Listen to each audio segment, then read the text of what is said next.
দাদু, দাদু অনেকদিন ভূতের গল্প শুনিনি দাদু, প্লিজ আজকে তুমি একটা ভূতের গল্প শোনাও না, প্লিজ প্লিজ।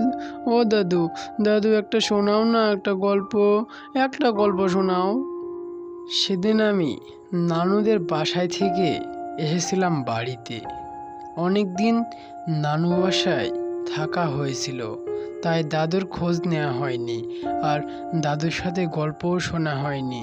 কিছুক্ষণ পরে দাদু বলে উঠল, থাম থাম দাদু ভাই, কে বলি তো বাড়িতে আসলি, এখনই গল্প শুনবি তো দাঁড়া, একটা গল্প আছে, শোন মনোযোগ দিয়ে।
তার পরের দিন সারা গ্রামে এই খবরটি ছড়িয়ে যায়।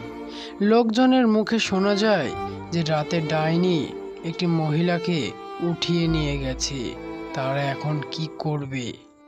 তারপর দাদু ভাই, এই ঘটনাটা শুনে আমার মাথায় একটি বুদ্ধি আসলো।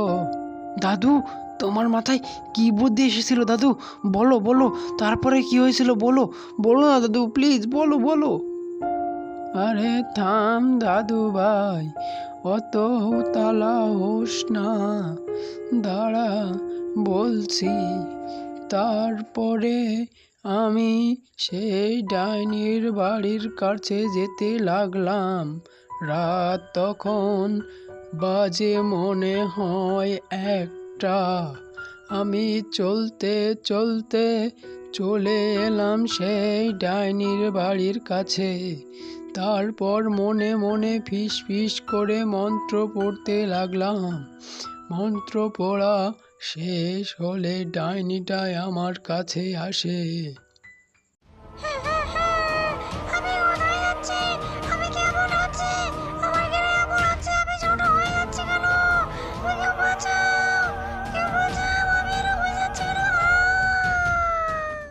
তারপর দাদু ভাই, সেই ডাইনিটাকে আমি বোতল বন্দি করে নদীতে ভাসিয়ে দিলাম।